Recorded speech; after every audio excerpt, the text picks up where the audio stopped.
Welcome all to you.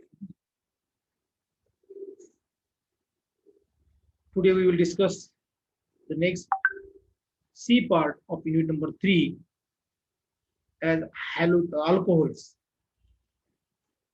Unit number 3 named halogen derivatives. Now part A, alkyl halide. Under the heading of alkyl halide, we discuss about vinyl and allyl halides, that means chlorides. Then part B, aryl halides. Under the heading of aryl halides, we discuss chlorobenzene and benzene chloride. Okay. Now the last part of this unit, part C, is the alcohols.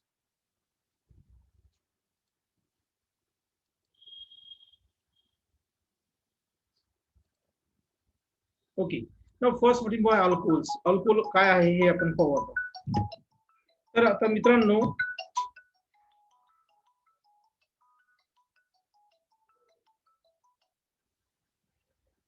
Alcohols काय आहे? आपण 12th मध्ये शिकलेलो आहोत. Alcohol हे काय organic हायड्रॉक्सिक compounds, बरोबर आहे. ऑर्गॅनिक हायड्रॉक्सिक कंपाऊंडच्या अंडर मध्ये आपण दोन गोष्टी स्टडी केलेल्या, अल्कोहोल्स आणि फिनॉल. म्हणजे हा ऑर्गॅनिक कंपाऊंड्स आहे. आणि तो कसा मिळतोय? ऑर्गॅनिक कंपाऊंड्स हा जो आहे यामध्ये OH ग्रुप आहे, हायड्रॉक्सी ग्रुप आहे, म्हणून त्याला म्हटलं ऑर्गॅनिक हायड्रॉक्सिक कंपाऊंड. आणि तो कसा मिळतो? आपण अल्केन मधून जर आपण हायड्रोजन रिप्लेस केले, म्हणजे काढले, अल्केन घ्यायचा आहे, त्यातून हायड्रोजन काढायचा आहे, आणि जेवढे हायड्रोजन काढले तेवढे OH ग्रुप त्या ठिकाणी आणायचे. तो जो करस्पॉन्डिंग जे कंपाऊंड्स तयार होईल त्याला म्हणायचं अल्कोहोल.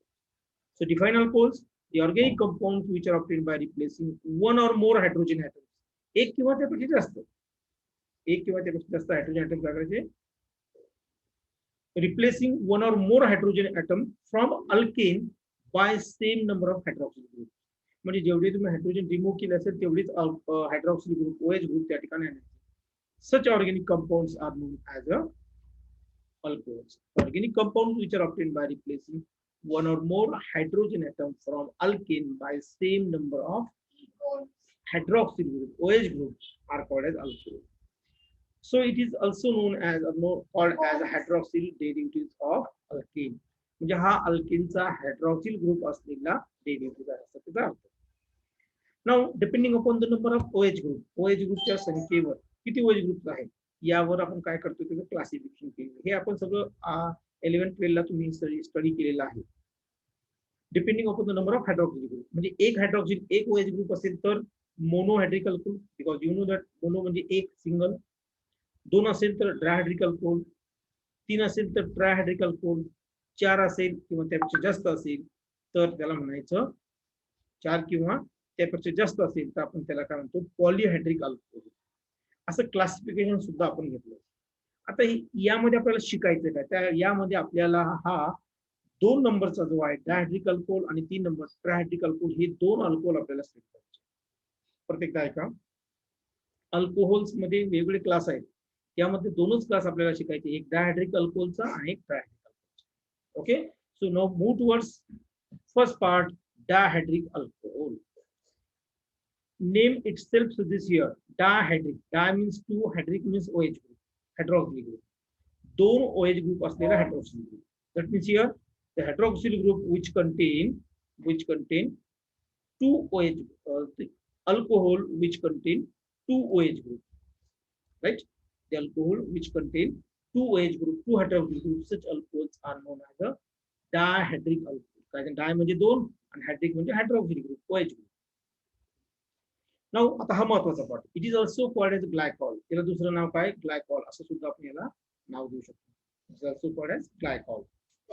ठीक आहे. म्हणजे एक असेल तर आपण अल्कोहोल म्हणतो, 2 OH ग्रुप असेल तर ग्लायकॉल म्हणायचं, 3 असेल तर त्याला आम्ही ग्लिसरॉल म्हणतो. ठीक आहे. नाउ याचं IUPAC नेम जे IUPAC नेमच्या सिस्टीम नुसार जर आपण याचं बघितलं, याला डायोल म्हणतात. त्याला काय म्हणतात? डायओएल. आपल्याला माहिती आहे, आपण IUPAC नेम मध्ये शेवटी काय लावत असतो? ई काढून टाकतो अल्केन मधला आणि OL लावतो. उदाहरण जर तुम्हाला द्यायचं झालं तर या ठिकाणी सिंपल बघा. आता समजा हे उदाहरण घेऊ आपण, CH3 CH2 OH.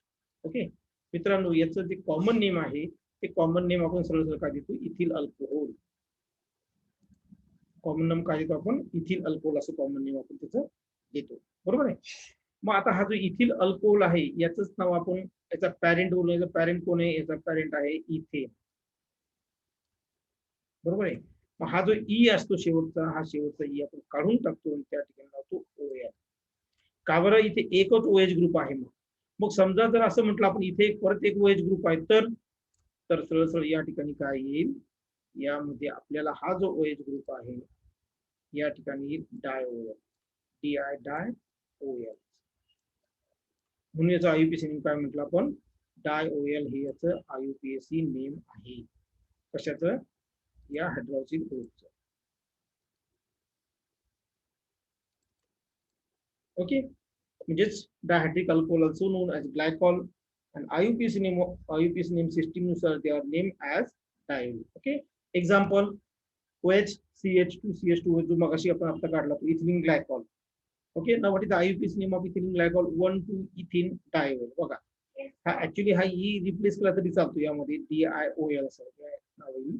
1,2-ethene diol हा आहे त्याचा IUPAC नेम. ओके, हा त्याचा formula CH2OH CH2OH.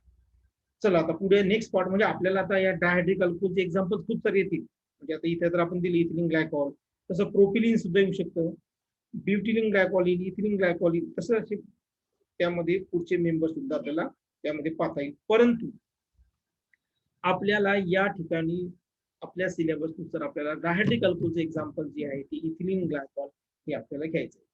Okay, so first preparation reactions of or synthesis reactions of ethylene glycol. म्हणजे आपल्याला बघायचं आता इथिलीन ग्लायकॉलच्या प्रिपरेशन रिएक्शन्स, इथिलीन ग्लायकॉलच्या रिएक्शन्स बघायचे, प्रिपरेशन रिएक्शन्स किंवा सिंथेसिस रिएक्शन्स आपल्याला बघायचे. ठीक आहे, तर first preparation reaction first from ethylene. बघा, पहिल्यांदा कुठून तयार करतात, इथिलीन पासून तयार करतात. इथिलीन ग्लायकॉल जो आहे हा आपल्याला सुरुवातीला कशापासून तयार करायचा आहे, इथिलीन पासून तयार करायचा आहे. ठीक आहे, आता या इथिलीनचा फॉर्म्युला काय आहे आपल्याला सगळ्यांना माहिती आहे. या इथिलीनचा फॉर्म्युला हा आहे CH2 डबल बॉन्ड CH2, याला IUPAC नेम मध्ये ETHE इथिन, हा अल्कीन आहे, बरोबर. हा काय अल्कीन आहे. ठीक आहे, यामध्ये या इथिन याच्यात दोन रिएक्शन्स आपल्याला स्टडी केली डिपेंडिंग अपॉन द रिएजंट्स. आम्ही रिएजंट कोणते वापरले त्याच्या आधारे इथे दोन रिएक्शन्स आपल्याला पाहायला भेटतील. नीट केलं का रे?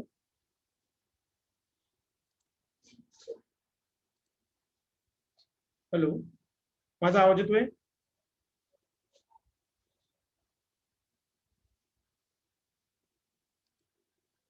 हॅलो, हा सर येतोय.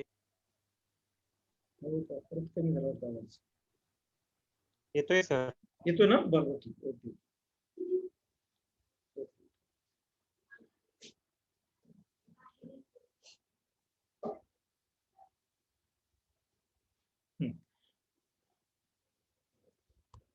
बघा आता इथिलीन या ठिकाणी घेतलं आपण.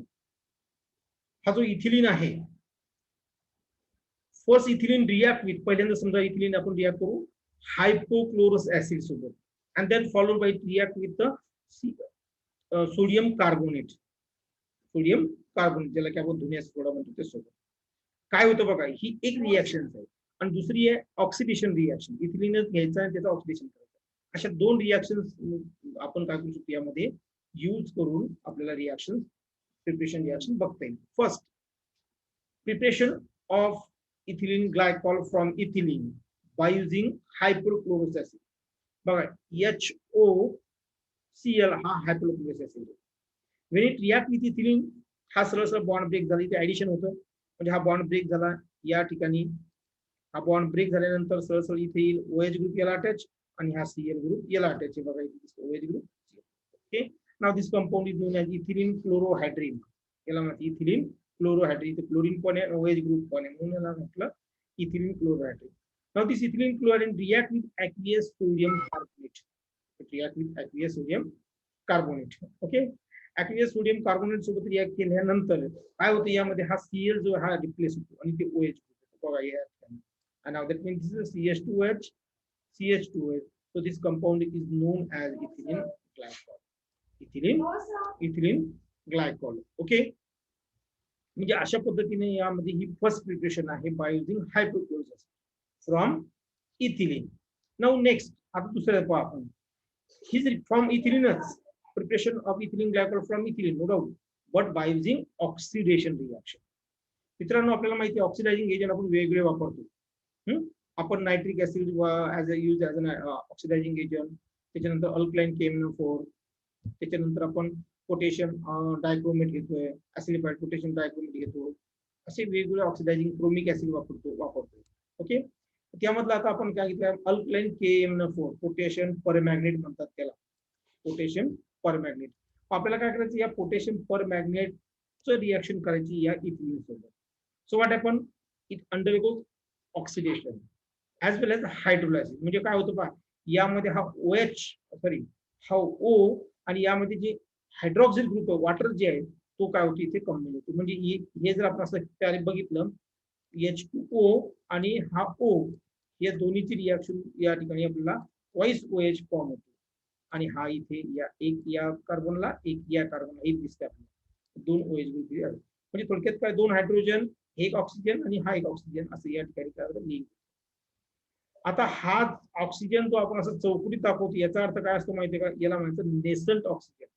म्हणजे आत्ताच नवीन तयार झालेला ऑक्सिजन असं त्याला म्हणायचं. ओके, नेसंट, नवजात म्हणतात मराठीत त्याला, नेसंट ऑक्सिजन. ओके, ही झाली ऑक्सिडेशन रिएक्शन. म्हणजे बाय युजिंग ऑक्सिडेशन जी आहे त्या ऑक्सिडेशन रिएक्शनचा यूज करून आपण काय रिएक्ट, म्हणजे bye using oxidation of ethylene it gives ethylene glycol. as well as when ethylene react with hypochlorous is also gives ethylene glycol. या दोन रिएक्शन्स यामध्ये आहेत. चला आता आपण, म्हणजे ही झाली फर्स्ट फ्रॉम इथिलीन. आता दुसरी रिएक्शन फ्रॉम इथिलीन क्लोराइड. आता काय करायचं आपल्याला, इथिलीन क्लोराइड घ्यायचं. म्हणजे आपल्याला माहिती विसिनल आणि जेमिनल डायलाइड्स ऐकलंय ना तुम्ही, हा त्यातला विसिनल डायलाइड्स आहे, म्हणजे विसिनल क्लोराइड्स आहे. ओके, या विसिनल म्हणजे इथिलीन क्लोराइड म्हणून आपण सरळ या ethylene chloride react with sodium carbonate and water molecule. म्हणजे सरळ याचं हायड्रोलायसिस, इथिलीन क्लोराइडचं काय करायचं, सरळ हायड्रोलायसिस करायचं by using sodium carbonate. Sodium कार्बोनेटचे सोडा, सोडियम कार्बोनेटचे यूज करून सरळ इथिलीन क्लोराइडचं हायड्रोलायसिस करायचं. हायड्रोलायसिस म्हणजे त्या ठिकाणी सबस्टिट्यूशन रिएक्शन Cl निघून जाईल, OH ग्रुप, Cl निघून जाईल, OH ग्रुप, आणि या ठिकाणी आपल्याला मिळेल इथिलीन ग्लायकॉल. हा मिळाला आपल्याला इथिलीन ग्लायकॉल. ओके, म्हणजे सिंपल सरळ रिएक्शन. बरं, हा झाला एक पार्ट, म्हणजे याला आपण म्हणू ए. जसं मागाशी बघितलं आपण, हा ए झाला. तसं आता बी पाहत आहे. आता हा इथिलीन क्लोराइड जो आहे,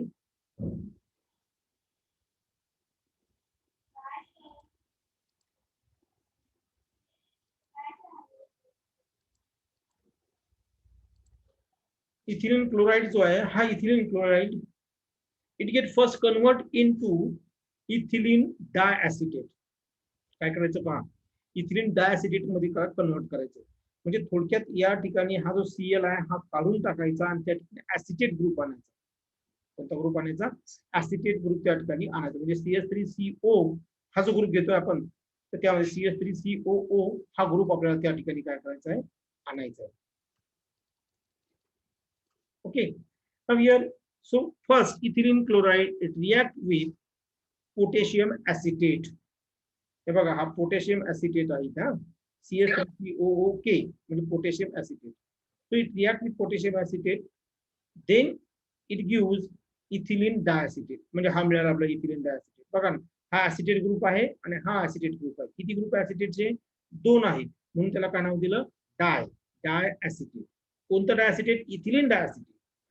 Now this ethylene diacetate undergoes alkaline hydrolysis, म्हणजे NaOH च्या सोबत त्याला हायड्रोलायसिस करायचं. इट गिव्स इथिलीन ग्लायकॉल आणि आम्हाला परत ऍसिटिक ऍसिड मिळेल. काय मिळेल, ऍसिटिक ऍसिड. म्हणजे काय होतं, सोडियम ऍसिटेट आपल्याला त्या ठिकाणी परत आपल्याला मिळून जाईल. ठीक आहे. सो पण हा महत्वाचा ग्लायकॉल, हा ग्लायकॉल आपल्या या ठिकाणी काय आहे, म्हणजे इथे सुद्धा ए आणि बी अशा 2 रिएक्शन याच्यामध्ये आहे. याचा अर्थ ओके, ही दुसरी रिएक्शन झाली इथिलीन क्लोराइड सोबत पासून. आता फ्रॉम इथिलीन ऑक्साइड, आता आपल्याला बघायचं आहे इथिलीन ऑक्साइडची reaction. That means how will you prepare ethylene glycol from ethylene oxide. Ethylene glycol हा इथिलीन ऑक्साईड पासून कसा तयार होतो ते आपल्याला आता बघायचं आहे. ओके, बघा ethylene oxide ethylene oxide is also known as, याला या ठिकाणी याला इपॉक्साईड सुद्धा म्हणतात, दिलेलं आहे बघा. हा आपल्याला शिकायचा आहे या पुढच्या युनिट मध्ये, आपल्याला चौथ्या युनिट मध्ये शिकायचं इपॉक्साईड. हा इपॉक्साईड आहे. ओके, म्हणजे ऑक्सिजन 2 कार्बनला लिंक आहे असं. इथिलीन ऑक्साईड और इपॉक्साईड इट अंडरगोज ऍसिड हायड्रोलायसिस. बघा कशी गंमत, यामध्ये हा वापरला वॉटर मॉलिक्युल्स आणि हा घेतलाय सल्फ्युरिक ऍसिड, म्हणजे काय म्हणतात ऍसिड हायड्रोलायसिस. ओके, काय होईल इथे, हा बॉन्ड ब्रेक झाला, हा वॉटर मॉलिक्युल इथे ऍड होती, ती एच इन आणि या ठिकाणी OH इन. वॉटर आहे ना, हा HOH म्हणजे काय, H2O. ओके, सो OH इथे येईल आणि H इथे येईल, म्हणजे हा झाला water molecule. So it gives ethylene glycol. Clear? म्हणजे अशी ही सिंपल रिएक्शन्स यामध्ये आपल्याला प्रिपरेशन रिएक्शन पाहायला भेटते. म्हणजे फर्स्ट घेतला आपण preparation reactions of ethylene glycol from first ethylene, पहिले इथिलीन AB येते त्यामध्ये, नंतर इथिलीन क्लोराईड आणि नंतर इथिलीन ऑक्साईड. या 3 प्रिपरेशन रिएक्शन्स यामध्ये आपल्याला आता लक्षात आलंच असेल की म्हणजे इथिलीन जो ग्लायकॉल आहे तो आपण कशा तयार करतो ते आपल्याला कळालं. एक इथिलीन पासून, दुसरी मेथड कोणती होती, इथिलीन क्लोराईड पासून, आणि तिसरी इपॉक्साईड किंवा इथिलीन ऑक्साईड असं म्हणतात, इथिलीन ऑक्साईड किंवा epoxide. Okay, now next part, reactions of ethylene. बघा आपण इथिलीन ग्लायकॉलची माहिती घेतली, डेफिनेशन घेतली. It is also known as a dihydric alcohol. It is an example of dihydric alcohol वगैरे आपण बघितलं. ग्लायकॉल म्हणतात, IUPAC नेम मध्ये त्याला डायोल म्हणतात, माहिती आपल्याला. त्याच्यानंतर आपण त्याचे प्रिपरेशन रिएक्शन घेतली दुसऱ्या पार्ट मध्ये, आणि आता आपण हा नेक्स्ट पार्ट घेत आहे, रिएक्शन्स ऑफ इथिलीन ग्लायकॉल. म्हणजे आता इथिलीन ग्लायकॉल रिएक्शन कशा होतात ते आपल्याला पाहिजे. इथिलीन ग्लायकॉल रिएक्शन कशा होतात ते आपल्याला आता यामध्ये बघायचं आहे. ठीक आहे, आता बघा यामध्ये आपल्याला डायग्राम दिसते, CH2OH CH2OH. तर पॉसिबिलिटी काय काय त्यावर दिली आहे. हा H सुद्धा OH ग्रुप मधला H सुद्धा काय होतो, तो निघून जाऊन त्या ठिकाणी दुसरा ग्रुप त्यामध्ये येऊ शकतो. म्हणजे दुसरा ग्रुप म्हणजे H पॉझिटिव्ह निघून गेला, त्या ठिकाणी दुसरा इलेक्ट्रोफाईल, दुसरा पॉझिटिव्ह चार्ज असलेला ग्रुप त्या ठिकाणी आला. लक्षात आहे, H निघून गेला, H पॉझिटिव्ह, दुसरा पॉझिटिव्ह ग्रुप त्या ठिकाणी किंवा ऍटम त्या ठिकाणी येईल, म्हणजे त्याला म्हणायचं इलेक्ट्रोफिलिक सबस्टिट्यूशन. दुसरी शक्यता काय, हा OH सुद्धा निघून जाईल, हा OH सुद्धा निघून जाऊ शकतो आणि त्या ठिकाणी दुसरा न्यूक्लियोफाईल येईल, कारण OH ग्रुप हा न्यूक्लियोफाईल आहे. OH जाईल, दुसरा न्यूक्लियोफाईल त्या म्हणून न्यूक्लियोफिलिक सबस्टिट्यूशन. दुसरी पॉसिबिलिटी. तिसरी पॉसिबिलिटी काय, याचं ऑक्सिडेशन नाही होऊ शकतं, याचं रिडक्शन नाही होऊ शकतं, बघितलं आपण आताच. ओके, आणि नेक्स्ट पॉसिबिलिटी तिसरी म्हणजे झाली ही चौथी रिएक्शन, तो डिहायड्रेशन, म्हणजे वॉटर मॉलिक्युल इथून रिमूव्ह होऊ शकतो. अशा याच्या कॉमन रिएक्शन्स याच्यामध्ये आपल्याला काही म्हणजे अशा प्रकारे या साईटवर या ग्रुपवर रिएक्शन्स होऊ शकतात. आता आपण 1 बाय 1 रिएक्शन याच्यात घेऊ. तर आपल्याला याच्यामध्ये कोणकोणते रिएक्शन स्टडी करायचे, तर फर्स्ट घ्यायचं आपल्याला reaction with sodium metal. Ethylene glycol sodium metal सोबत रिएक्ट करायचं. दुसरं, ethylene glycol react with acetic acid, म्हणजे ऍसिटिक ऍसिडची काय ऍक्शन. तिसरं, रिएक्शन विथ PCl5. चौथी, reaction with zinc chloride. And now last, fifth, reaction with concentrated sulphuric acid. अशा 5 reactions आपल्याला यामध्ये काय करायचं, स्टडी करायचं. Okay, so move towards 1 by 1 reaction. First reaction with sodium metal. So what is the action? What happen when sodium metal react with glycol? असा प्रश्न आपल्याला आहे, किंवा ही रिएक्शन देते पुढे क्वेश्चन मार्क देतील तुम्हाला, म्हणतील आयडेंटिफाय दी ए किंवा बी असं तिथे देतील तो प्रोडक्टच्या जागी. मग त्यावेळेस आपल्याला ही रिएक्शन डोळ्यासमोर आली पाहिजे.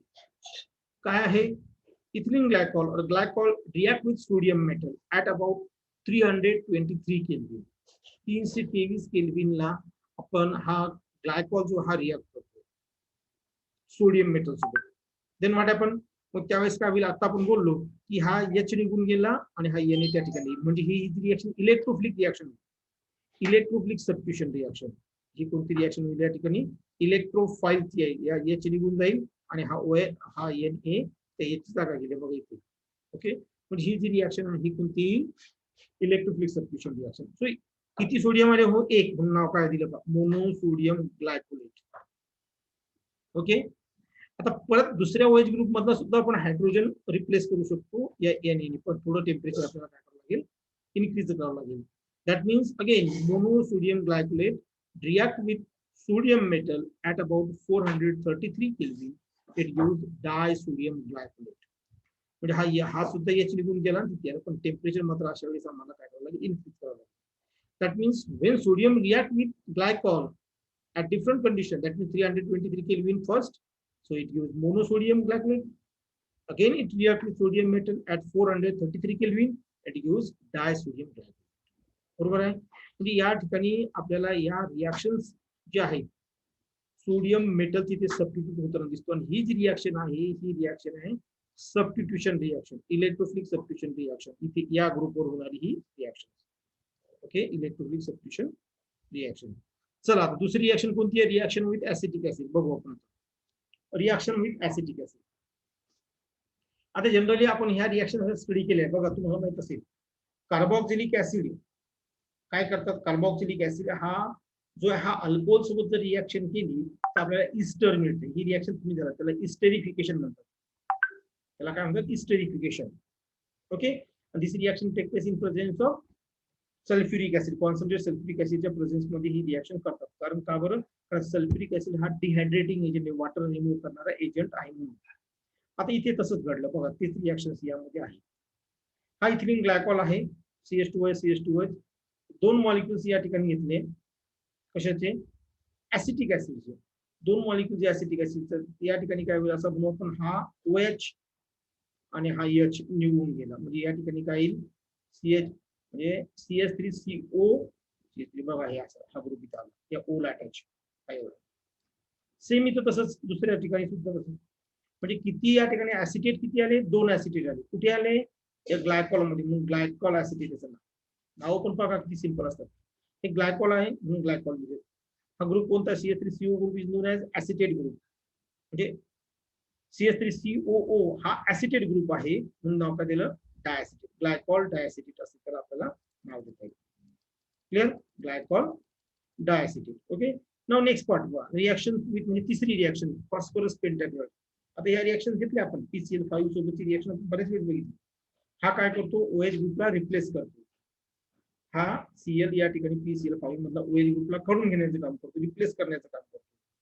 म्हणजे या ठिकाणी आता ही जी रिएक्शन बघितली वरची, ही एक रिएक्शन ऍसिटिक ऍसिड सोबतची, PCl5 सोबतची रिएक्शन, या रिएक्शनला न्यूक्लियोफिलिक सबस्टिट्यूशन रिएक्शन म्हणतात. कारण हा इथं OH ग्रुपच निघून जातो, न्यूक्लियोफाइल निघून जातो. पण एक नंबरची जी रिएक्शन घेतली ती इलेक्ट्रोफिलिक रिएक्शन होती, कारण तिथे फक्त Hच निघून गेला. ओके, तर या ठिकाणी या OH ग्रुप किती आहे, 2 आहे, म्हणून आपण इथे 2 PCl5 घेतो. म्हणजे आपल्याला कंपेअर टू या ठिकाणी ट्वाइस POCl3 फॉस्फरस ऑक्सीक्लोराइड हा बाय प्रोडक्ट मिळतो. ठीक आहे, सो हा मिळाला आपल्याला इथिलीन क्लोराइड, म्हणजे दोन्ही OH गेले आणि दोन Cl ग्रुप त्या ठिकाणी आले, इथिलीन क्लोराइड. ओके, ही तिसरी रिएक्शन. ओके, पहिली सोडियम मेटल सोबत, दुसरी ऍसिटिक ऍसिड सोबत, तिसरी PCl5 सोबत. आता चौथी reaction with zinc chloride. Zinc chloride म्हणजे याला म्हणायचं डिहायड्रेशन रिएक्शन, वॉटर काढून घेणारी ही रिएक्शन, dehydration reaction. Ethylene glycol it react with ZnCl2, glycol gives vinyl alcohol.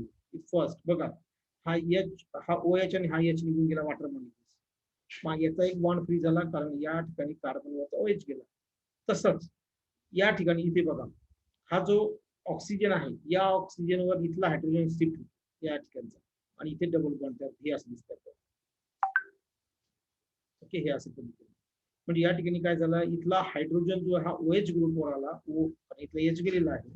म्हणजे या ठिकाणी यामध्ये आपल्याला दिसतील की व्हिनिल अल्कोहोल तयार झालं, CH2CHOH, व्हिनिल अल्कोहोल तयार. Cl असतं आपण काय म्हटलं असतं, व्हिनिल क्लोराइड.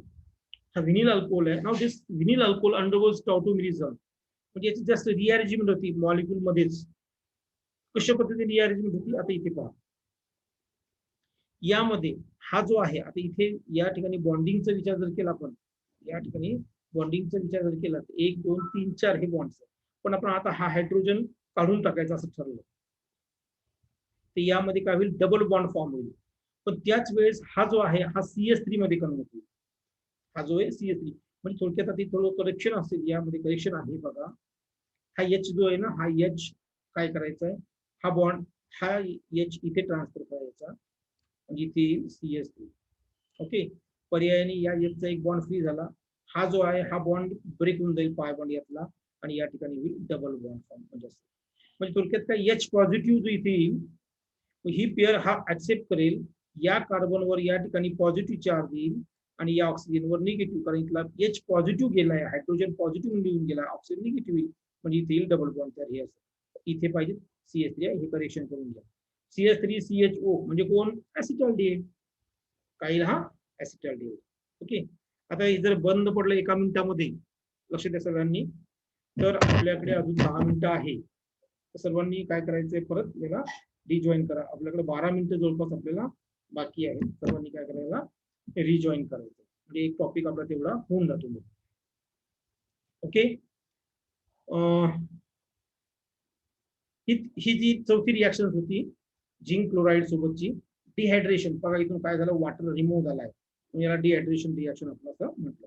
पाचवी रिॲक्शन ही सुद्धा कोणती आहे, डिहायड्रेशन रिॲक्शन, पण इथं सिंपल आहे. यामध्ये हे महत्वाचं पार्ट आहे. या ठिकाणी काय करायचं, दोन मॉलिक्युल्स घेतलेले आहेत.